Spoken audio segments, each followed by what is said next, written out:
We have enough to get started. So first off, let me remind everyone that today you have a quiz 8 on photosynthesis and respiration. You have until midnight to do it. The other thing, well, first of all, are there any questions or comments about anything before we start?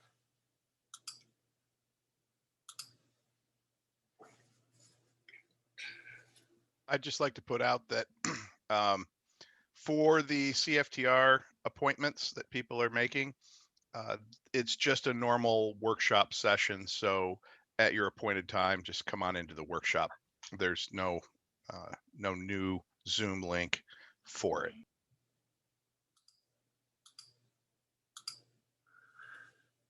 Sounds good. Okay, everybody got that? Okay.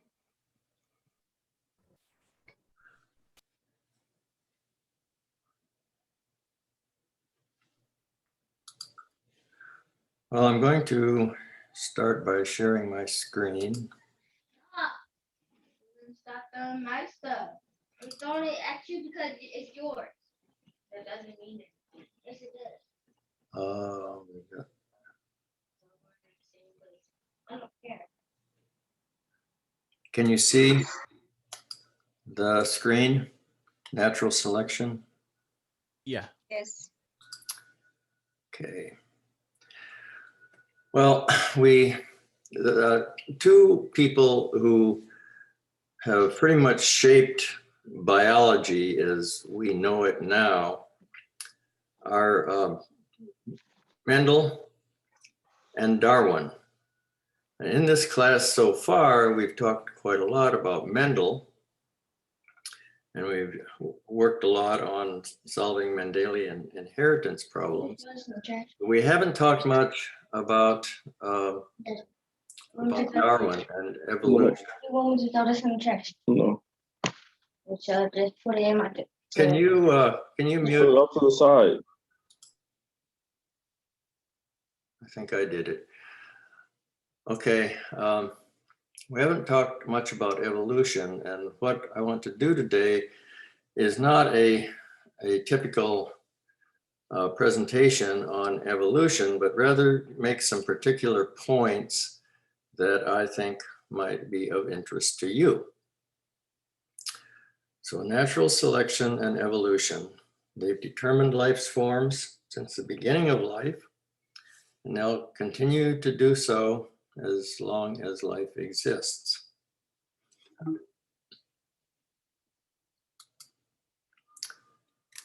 So what are they exactly? Well, natural selection is the differential survival and reproduction, underscore reproduction, differential reproduction of individuals due to differences in their phenotype. And in order for natural selection to operate, requires two things. One is variation, and remember, variation has a number of sources: mutation, recombination, random assortment, and when eggs are fertilized, the random choices that are made there. Remember that in fertilization, each gamete is genetically unique, whether it's the egg gamete or the sperm, each is genetically unique. The other requirement for natural selection is overproduction. So there has to be more individuals in a population than necessary in order for the fittest to emerge as the most likely to fit in any particular ecological niche. Evolution is the inherited, underline inherited, change in a population of organisms over successive generations, leading to the appearance of new forms. So as the environment changes, new niches are created, and when they are, they're immediately occupied by life forms that are specifically adapted to them.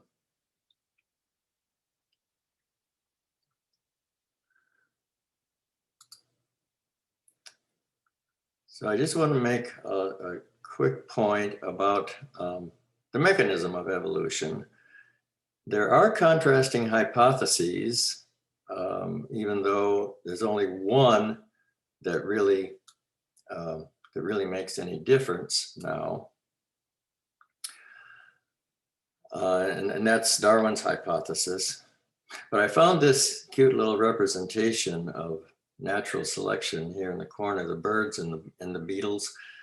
There's a mixed population of beetles, green ones and orange ones.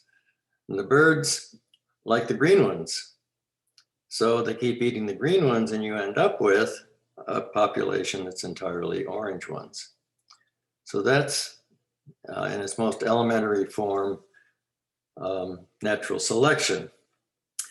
When you go to the bottom, in the mid and late 1800s, when Darwin was first coming out with his ideas, there was a competitor in France. Darwin was English, whose name was Lamarck. And his idea was that natural selection, well, that evolution occurs because acquired traits are inherited. And this turns out not to be true, but it's illustrated here with the giraffes and a tree. So the idea was that ancestral giraffes, to reach up high and get foliage off trees, they stretched their necks. And because they every day stretched their necks a little further, their necks kept getting longer and longer. And then when they had offspring, their offspring would also have stretched necks. And when this happened over and over, you end up with giraffes with very long necks. Now, in contrast to that, Darwin's idea was natural selection and only the survival of the fittest. So he imagined, if you have the giraffe analogy, ancestral giraffes, some had longer necks than others, and this is based on a genetic difference. So there's a genetic variation among giraffes. And the ones that are genetically have longer necks reproduce more offspring than ones with shorter necks. And because of this differential in reproduction, only the ones with longer necks survived over repeated generations. So do you see the difference? You'll probably read from time to time about Lamarckian theory. And I just wanted you to know that when you do this, this is the distinction between Lamarckian theory and Darwinian evolution.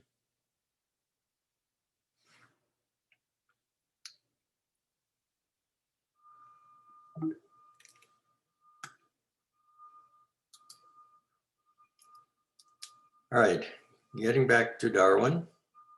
He lived from 1809 to 1882, and in 1859, after studying and traveling for 30 years, he finally published a book called The Origin of Species by Means of Natural Selection. And this started slowly, but it gained steam, started a revolution that showed that life on Earth is constantly changing and only the fittest organisms ever survive. So now I'd like to stop sharing this and show you a video.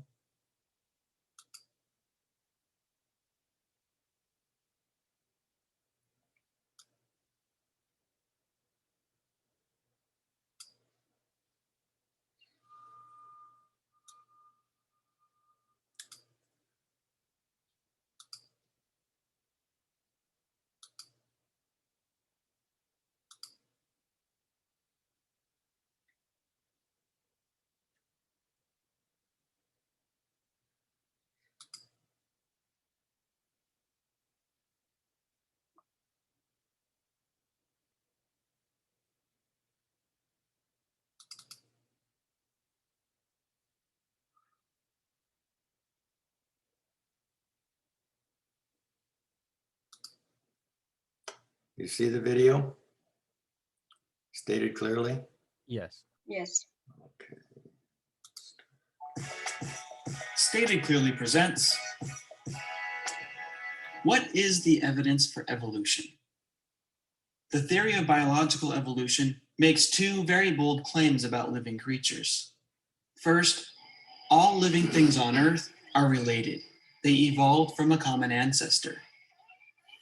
Second, the evolution of living things is powered by natural processes, things which can be studied and understood.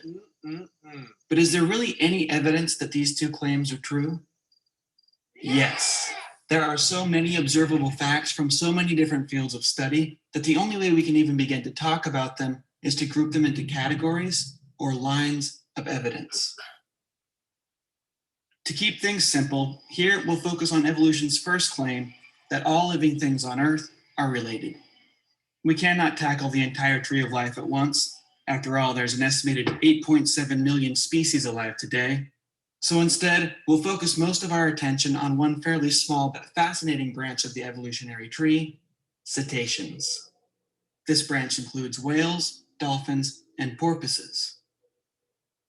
Biologists tell us that all these creatures are closely related and that the entire group evolved from an ancient four-legged land mammal. Instead of taking their word for it, let's look at the facts. We'll start by looking at a few from the field of comparative anatomy, the study of differences and similarities between living things. Whales live in water, and from a distance, they sort of look like giant fish. A close inspection of their anatomy, however, tells us a very different story. Whales, just like land mammals but unlike fish, have placentas and give live birth. They feed milk to their young. They are warm-blooded, which is extremely rare for a fish. And whales do not have gills. Instead, just like us, they breathe air with two fully developed lungs. Whales don't seem to have noses like mammals do. Instead, they breathe through blowholes coming out the tops of their heads. Some whales have two blowholes which almost look like nostrils, but dolphins and porpoises only have one. Surprisingly, if you look at their skulls, you find that the blowhole splits into two nasal passages inside the head. Could it be that the blowhole is actually a highly modified mammal nose? It looks that way, but we'll need more evidence to be sure. Many whales have hair, just like land mammals. In this photograph, you can actually see the whiskers of this baby gray whale as he rests his chin on mama's back. Strangely, whales have arm, wrist, hand, and finger bones inside their front flippers.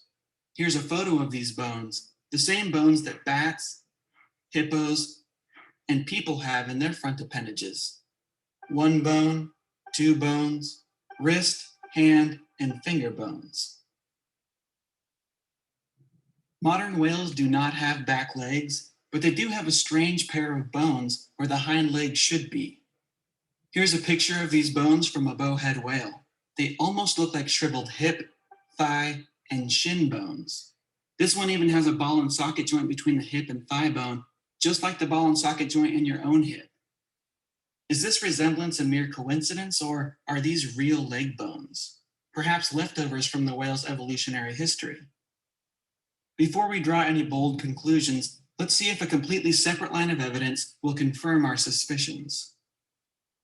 Embryology is the study of how creatures develop before being born or hatching from an egg. Here we see a dolphin and a human embryo side by side at similar stages of development.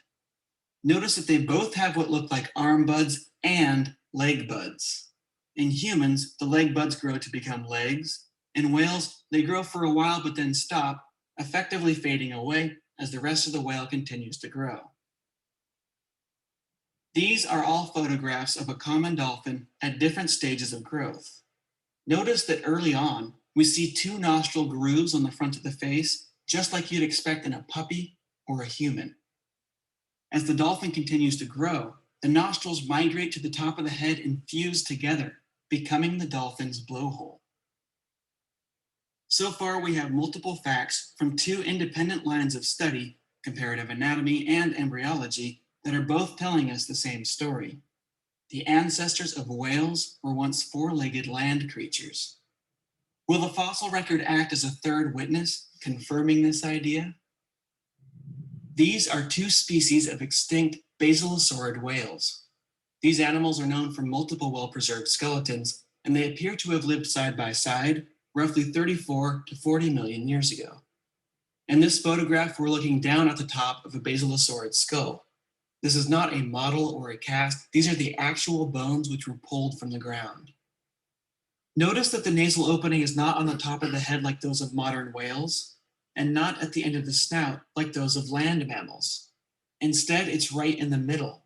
This is an intermediate species, exactly what evolution tells us we should find. At the back end of a basilosaurid's body, there are small yet fully developed hips, legs, ankle, feet, and toe bones. These legs are far too small for walking on land, but they may have been useful while mating or for scratching away parasites and itchy skin. Evolutionary theory tells us that the further we go back in time, the harder it should be to distinguish whales from normal land mammals. Meet Myocetus. The hip bones of Myocetus seem sturdy enough to walk on land, but this animal is considered to be a whale for many reasons. Their skeletons have all been found among fossils of sea creatures, which tells us they lived in the ocean. Their short legs, combined with long, flat fingers and toes, suggest they were strong swimmers with webbed hands and feet. Here we see the bottom side of a Myocetus jaw and skull. Her teeth match those of the basilosaurid whales we saw earlier, and the unique structures of her middle ear bones match those of basilosaurid whales and modern whales. Myocetus appears to be a walking whale. Scientists have found the fossils of many ancient whale-like mammals and continue to find more. Together, these fossils blur the line between four-legged land mammals and fully aquatic modern whales, solidifying the idea that whales indeed evolved from land creatures. Now let's look at a fourth line of evidence, DNA. DNA molecules contain chemical codes which act like recipes for living things. Without ever looking at bones, embryos, or anatomy, researchers can compare the DNA code of different living creatures to find out who is most closely related to who. Whale DNA has been compared to all kinds of other animals, fish, sea lions, you name it. And so far, the closest genetic match is to the pudgy, water-loving hippopotamus. This does not mean that whales evolved from hippos, but if this genetic finding is correct, whales and hippos both evolved from a common ancestor that lived roughly 54 million years ago. At first, the link between whales and hippos surprised researchers because whales are mainly carnivores. They eat things like fish and small crustaceans. Hippos, on the other hand, are mostly vegetarian. A closer look, however, reveals that hippos and whales actually share many strange features, some of which may have come from their common ancestor. Ancient walking whales have specially shaped ankle bones found only in hippos and the close relatives of hippos. Just like whales, hippos are known to give birth and even nurse their young underwater. They both have multi-chambered stomachs, which is common for herbivores, but is almost unheard of for meat-eating mammals. They are both missing a coat of fur. And here's a fun fact. Whales and hippos are among the only mammals on Earth that have internal testicles. So there you have it. 4 independent lines of evidence all tell us the exact same story. Whales evolved from four-legged land mammals. But the history of whales is not the only evolutionary history that we've been able to work out.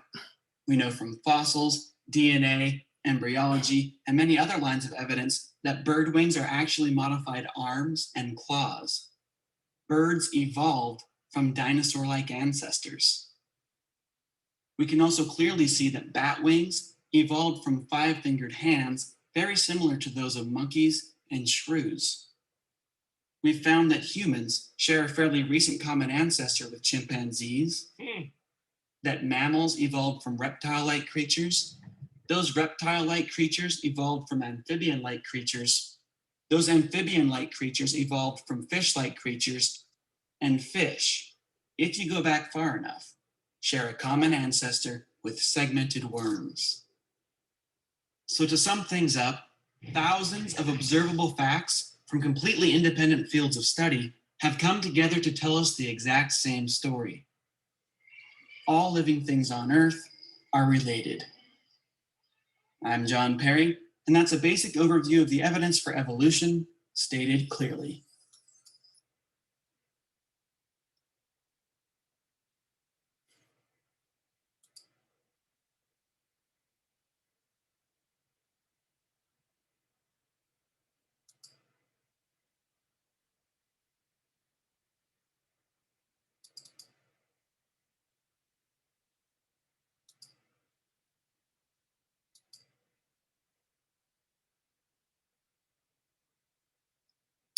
Okay, we're back to Darwin and his theory, and the video represents where that theory has taken us since the time of Darwin. What I'd like to do now is take a little time to give you some background and history of what Darwin did and what led him to, what observations led him to his conclusions. So in the mid or early 1800s, he took a trip. He was just a young man in his early 20s. He took a trip on a ship known as the HMS Beagle. There's a drawing of that ship.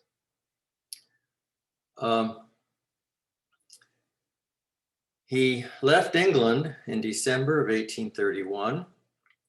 He got to the Galapagos Islands 4 years later, and finally back home a year after that in October of 1836.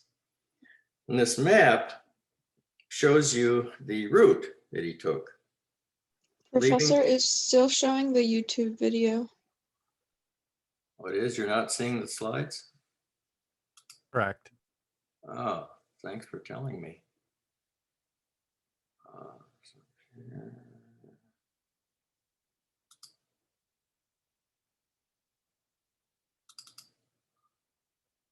Now are you seeing this, the slides? Yeah, thanks. Okay. All right, well, let me back up then. You missed something. You could hear me, but you couldn't see the slide, right? So this is Darwin, the ship that Darwin was on, and here's a map with the route that the ship took, leaving from Plymouth, England, down past the coast of Africa, across the Atlantic, to the coast of South America, made several different stops, South America, rounded the Cape, went north on the west coast of South America, and finally came to the Galapagos Islands, which, if you look at this map of South America, Galapagos Islands are part of Ecuador. And I want to make a point about islands and why the fact that these were islands was critical for Darwin's observations. The importance of islands is that they provide physical isolation of populations so that there was independent evolution on each island. And that provided or allowed for island-specific speciation. In other words, different species of birds, it turns out, finches, evolved on the different islands. And there are over a dozen islands in the Galapagos. Now, another interesting point here is the turtles.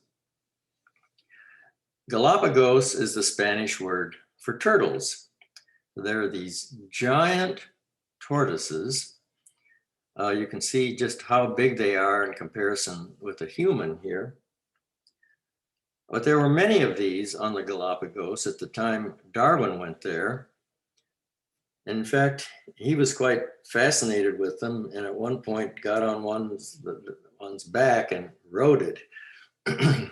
But the tragedy of the tortoises is the whaling industry.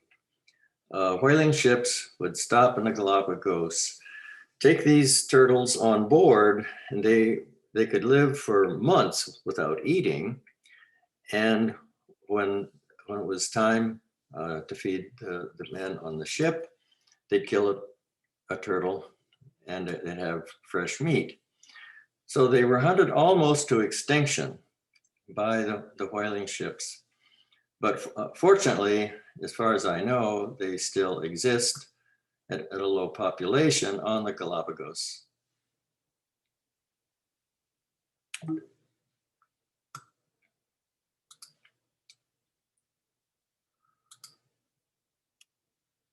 Now, the purpose of this voyage was not to allow Darwin to come to a theory of evolution. Darwin was just a writer. He was just an observer on a ship that had a completely different purpose. And I've listed here what the ship was really, what this voyage was really all about. The first objective was to survey the coast of South America and secure the safety of British shipping. And then some peculiar objectives. One was to return 3 natives to Tierra del Fuego, which is at the tip of South America. And in Darwin's notebook, he wrote down that to settle these natives in their own country was one of the chief inducements to Captain Fitzroy. Now, another objective was religious. A priest from the Anglican Church tried to establish a mission to the Fuegans, which ultimately failed. But more important to Darwin, at each stop, while the crew was surveying, which was the real purpose of the voyage, Darwin would go on shore, recording observations and collecting specimens of both plants and animals, which he preserved and sent to England.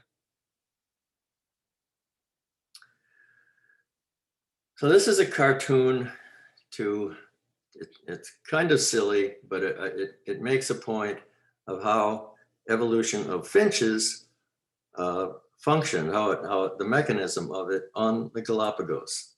So if you start the upper left, 2 million years ago on the Galapagos Islands lived finches, and their population grew. And as they continued to reproduce and create more finches, they started to have different traits. So some were smaller, some were a different color. And these many variations included differences in beak sizes and shapes of beaks and many other variations. And with these new phenotypes showing up, some were better able to survive than others. So some died out. And then the importance of islands comes in. The finches continued to breed their variations, but they were distinct. And instead of having mixed populations, they were isolated into unique populations. And this led to the now different species on the different islands in the Galapagos.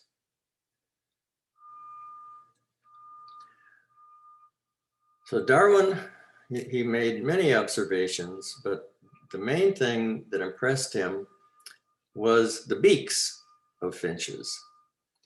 If you look in the upper left, different finches, depending on what they ate, determined their beaks. So large ground finches ate large seeds. They had big, heavy, thick beaks to crack them open. Cactus finches had a different type of beak for eating cactus. Others that ate buds off of plants had a different type of beak, and some ate insects. So here on the right, you see the various different types of bird, fruit eaters, insect eaters, and seed eaters, and each had a different type of beak depending on their food. And you can see the different shapes as you go around this wheel. Darwin was a pretty good artist. These are actual drawings of some of the finches that he observed, and with emphasis on their beak morphology. And here is another original drawing of Darwin showing the turtles. And this is where Mendel and Darwin finally come together. You remember that there's a relationship between what Mendel contributed and what Darwin contributed, and this illustrates that. So with recent technology, it's been possible to identify several genes. Remember, Darwin came up with the theory, Mendel came up with the rules, which included these distinct entities called genes. And here is a list of 3 genes that are involved in beak morphology of finches. One is called BMP4, bone morphogenetic protein 4. It's active in embryo development, and its differential expression results in variation of the sizes and shapes of beaks. Calmodulin is a protein that is involved in calcium metabolism. It regulates many pathways, including the growth of beaks. And another gene, ALX1, encodes a transcription factor, which affects the development of the brain cage and the face. Transcription factor is a protein that regulates the rate of transcription of other genes. So each of these genes shows allelic differences on different islands. So the genes are correlated with the beaks on different islands in the Galapagos, which brings evolution and genetics together.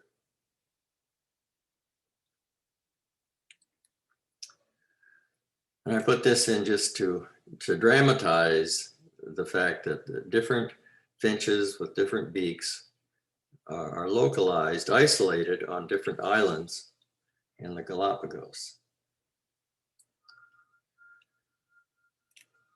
An observation was made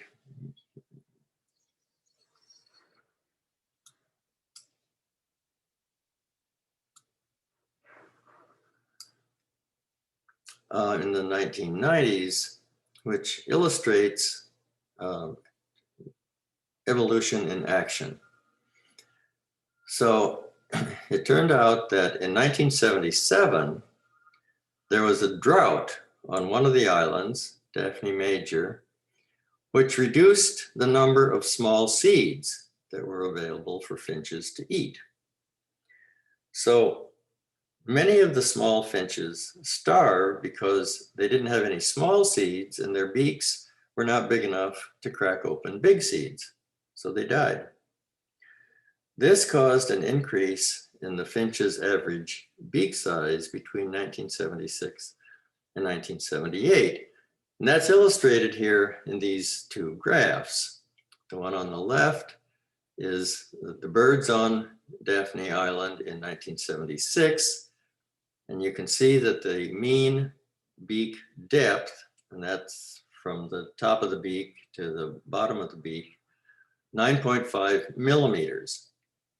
Well, after the drought, 2 years later in 1978, the mean beak depth was now 10.2 millimeters because the small beaked finches were dying out as a result of not having any small seeds to eat.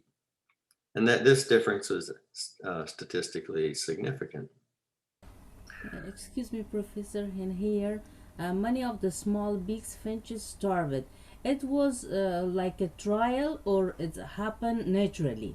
This happened naturally. Oh. They didn't plan for a drought. It just happened, and this was the result. Yeah, thank you.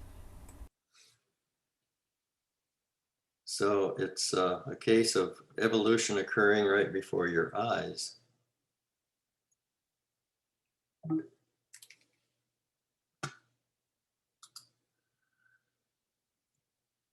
So even though Darwin's theory is generally accepted, at least among most people, now it wasn't the case at the beginning, even among scientists. Scientists in the 1800s were skeptical of Darwin's theory of evolution. And here's a sentence from one of the papers published at that time. Innovations cannot possibly come into existence through the accumulation of many small steps. And even if they did, natural selection cannot accomplish it because of incipient and intermediate stages are not advantageous. So there was this reluctance. The Darwin's theory was quite extreme compared to the scientific thought of the time. And there was a real reluctance, even among scientists, to accept it. A turning point occurred with the observations of the peppered moth. These observations convinced most biologists, both then and since, that the theory of evolution is valid. So what are the peppered moths? They made an adjustment to habitat. So the original population was light colored, and after natural selection, it was dark colored.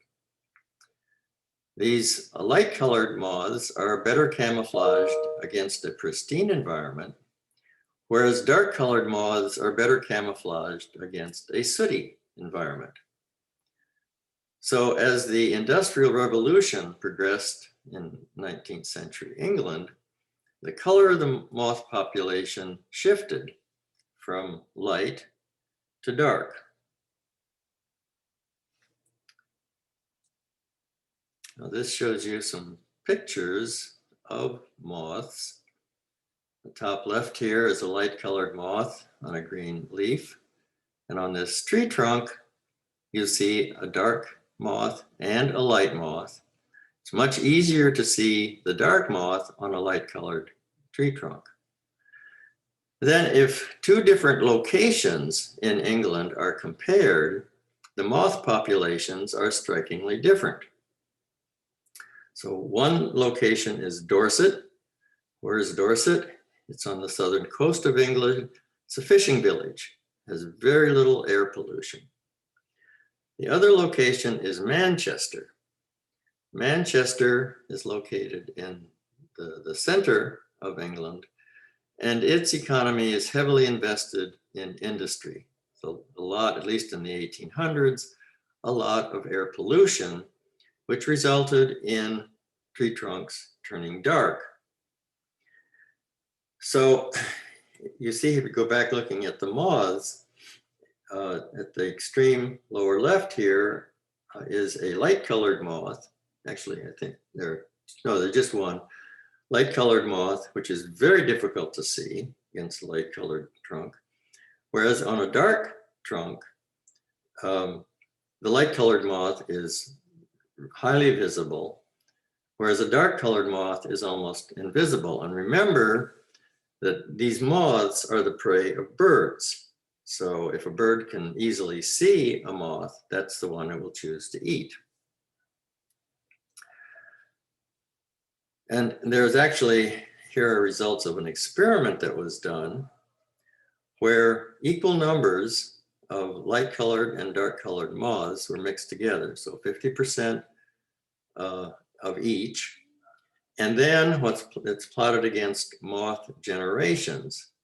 So what you can see is that after 5 moth generations, the dark colored moths, which is the blue line, the population is going down because the birds were eating them, And this is in an area of light-colored trees. So in light-colored trees, the dark moths were visible, the birds ate them, and the population decreased. And correspondingly, the population of light-colored moths increased. So this is an experimental setup to illustrate the effect of tree trunk and moth color on moth populations. Excuse me, Professor. Here in the changes in the color for moth, it was for adaptation in the environment, or it's changed because of the environment? Just it's for their adaptation to accept or can tolerate the environment changes. Oh, it's ability to produce offspring. So remember that moths are being preyed upon by birds. So on a light-colored tree bark, the dark-colored moths were more easily seen by the birds. They ate them. And so there were far fewer dark-colored moths to reproduce. So remember, you go back to the definition of natural selection, its ability to reproduce. Okay, thank you.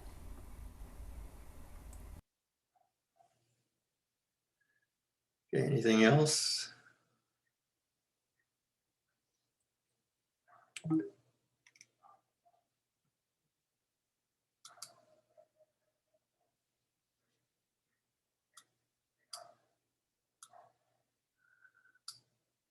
You can do an experiment. It's quite easy to do an experiment like this to, again, demonstrate natural selection and evolution, in this case, in a test tube.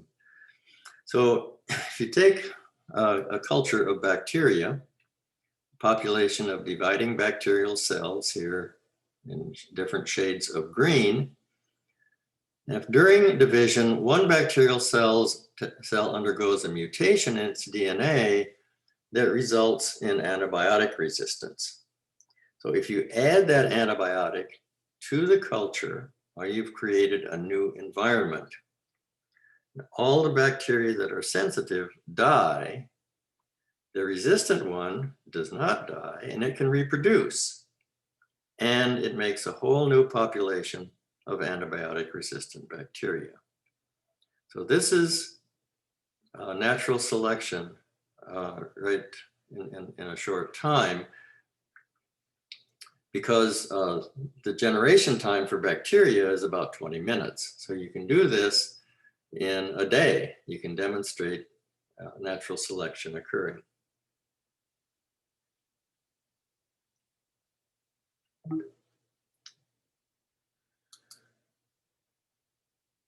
I want to make the point that there's another phenomenon which is not evolution, it's adaptation. It's a change in phenotype, but it's not evolution. So adaptation is a component of the evolutionary process. So the ability to adapt to the environment is heritable, but the adaptation itself is not heritable. So that's an important distinction, and I'll illustrate that. In adaptation, individuals adjust short-term changes to suit a changing habitat or environment. It's not permanent. In evolutions, populations adapt. So 2 examples. On the left here is an Arctic fox. You see a picture of it in the summer. It's dark colored, so it blends in with the dark background. In winter, where there's snow on the ground, it's white, much more difficult to see. And similarly, the Arctic ptarmigan, in the summer, when it has a dark background, it's dark colored. In the winter, it's white. So the point here is that this ability to switch colors, that ability is heritable, But the switching of colors itself is not. It's an adaptation, not an evolutionary change. Is that clear? The distinction between evolution based on natural selection and on adaptation.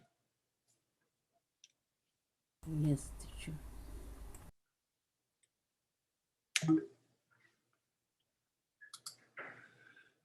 Another example of adaptation are chameleons. How do chameleons do it? They have some really spectacular color changes.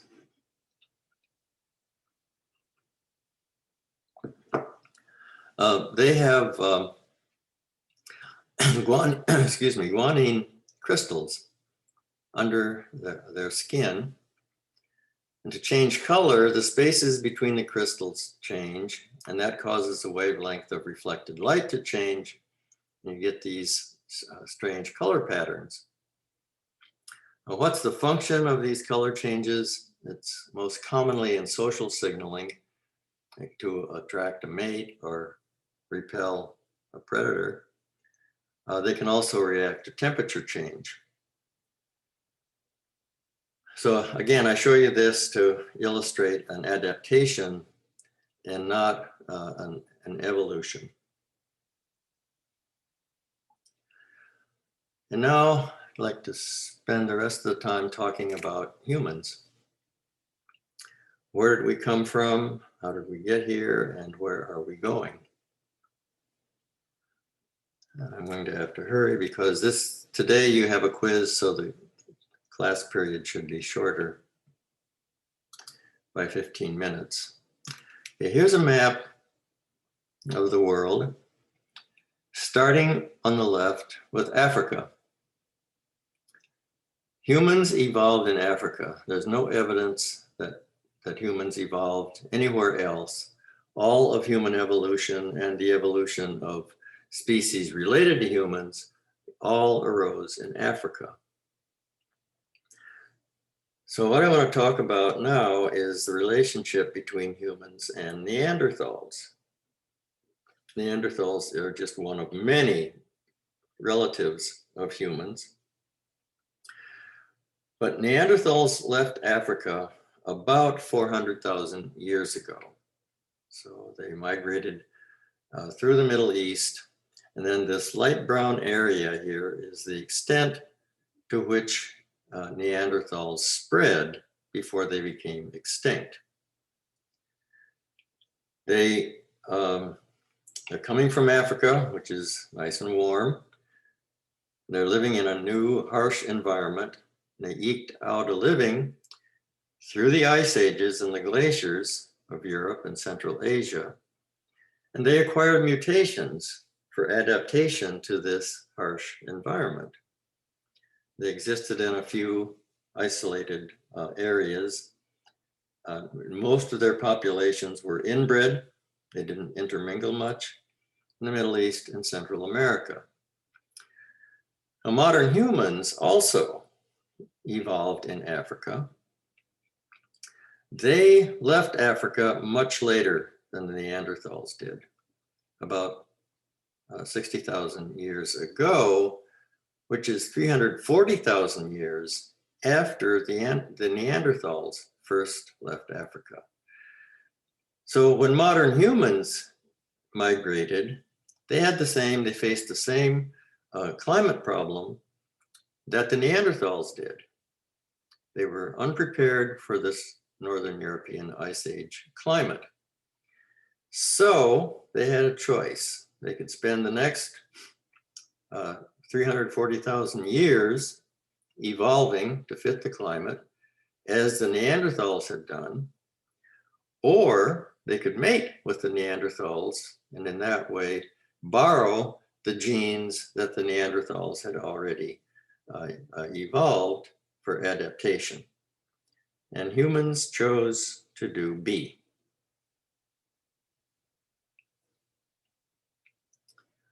And how do we know this? It's largely due to the work of one man, Svante Pääbo. Here he is. It's at the Max Planck Institute in Leipzig. In 2010, he sequenced the genomes of 3 Neanderthals obtained from bone fragments preserved in a cool, dry cave in Croatia. This was quite remarkable because the first human genome sequence was completed in 2003. So within 7 years after the first human genome sequence was completed, Pablo was sequencing Neanderthal genomes. So how did he do it? With a technology known as PCR, polymerase chain reaction. We haven't talked about that yet, but I'll go through it in some detail next time. And this is a picture, an imagined image of a Neanderthal woman from DNA in the bones found in this Croatian cave. The DNA sequence indicated that she was inbred, her father being the half-brother of her mother. And so there was mating between humans and Neanderthals.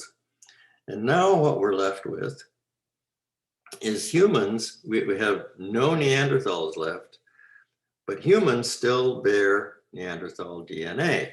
It depends on your ethnic group as to how much.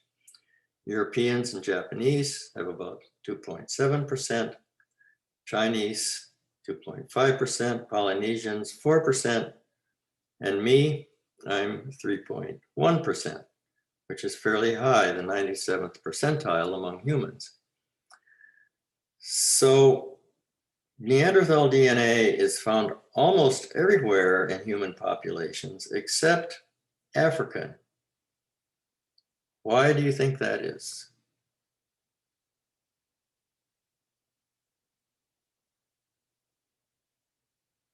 Now look at this map. So Is it because the further away you get from basically the origin point, the more intermingling there is? And so therefore less Neanderthal influence? Or am I misunderstanding the question? Yeah, I think you are. So Africans have no Neanderthal DNA. All other humans do. You said that they start from Africa. So why that's look like weird because they start all. You said all the human they started from Africa, so Yeah. they have to have it. So why that they don't have it? Zero. Well, when you look at this map, you can see that they've never had contact. So Neanderthals migrated out of Africa and lived for many hundreds of thousands of years, but never returned to Africa. They became extinct.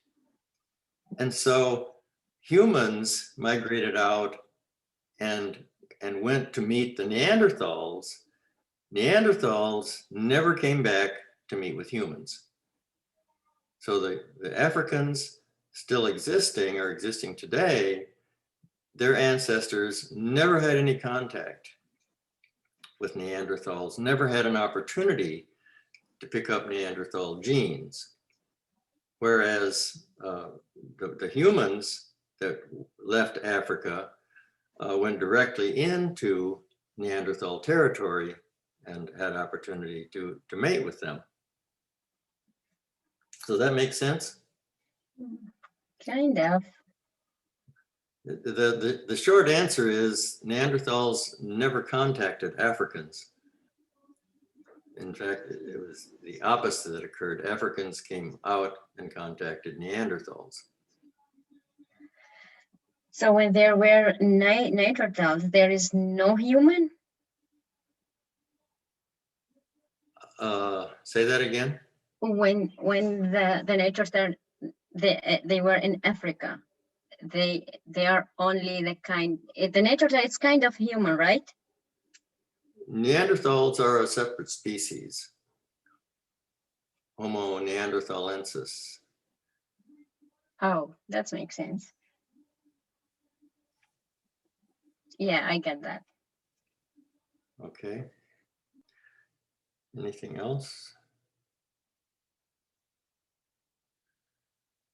All right, so yeah, I find this very interesting that all humans have Neanderthal DNA except Africans.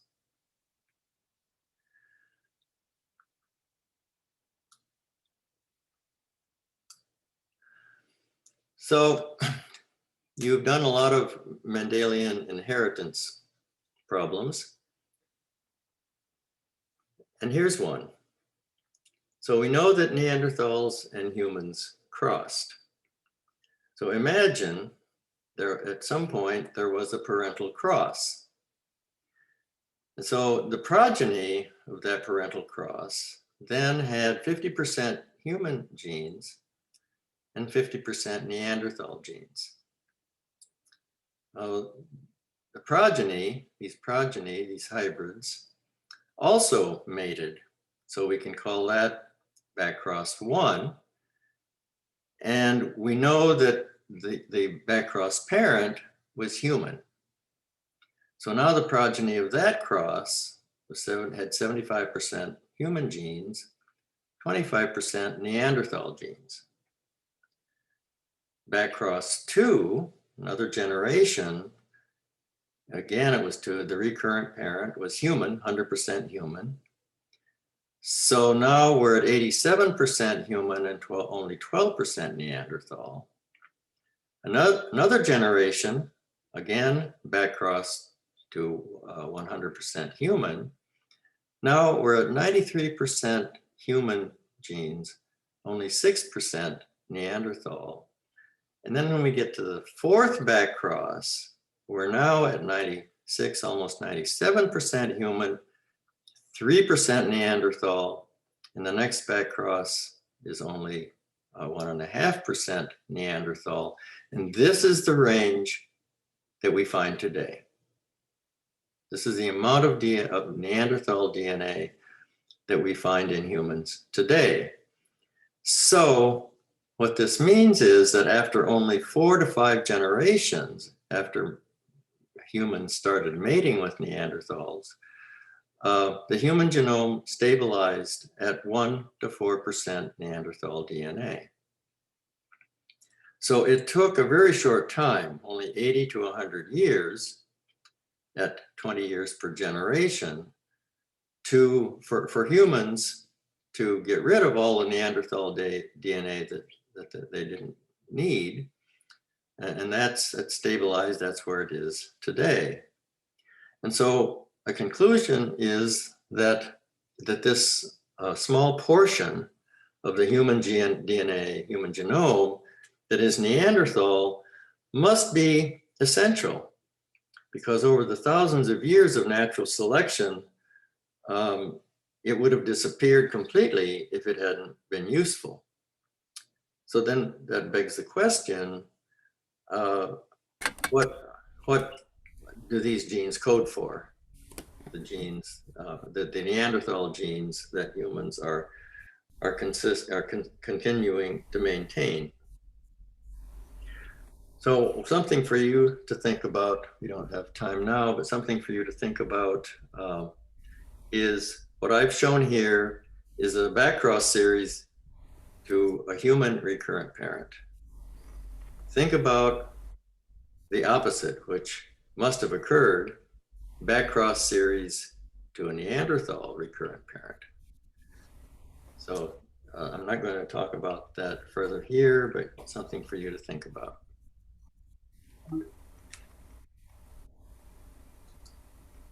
Oh, just one more thing, and I'll let you go. What are the features that we humans have retained from Neanderthals? Well, one is fair skin. Everyone coming out of Africa had dark skin, and many human populations, especially Northern Europeans, are usually very light-skinned with freckles. And there is a particular gene, and it's a Neanderthal gene that 70% of Europeans have at least one copy of this Neanderthal gene for fair skin. Thick, straight hair. The Africans have kinky hair, which is less insulating than thicker, straight hair. And finally, eye size. Some Europeans have very large eyes, like this Ukrainian model. Neanderthals required large eyes to enable clear vision in the weak sunlight. So just one more thing I want to show you. So these are some of the features that are still functional. Some Neanderthal traits persist for no obvious reason. So here you see two skulls, the Neanderthal on the left, a human on the right. Notice that Neanderthal has a very heavy brow on over the eye, and this occipital swelling at the back of the skull. And these persist in some humans even today. So here you can see this fellow has a very heavy brow, and here is an occipital bun. So there's no obvious reason why these traits persist, but there may be a subtle reason for that. Okay, I have to stop there because we run out of time. And anyone have any questions quick before you go and take your quiz?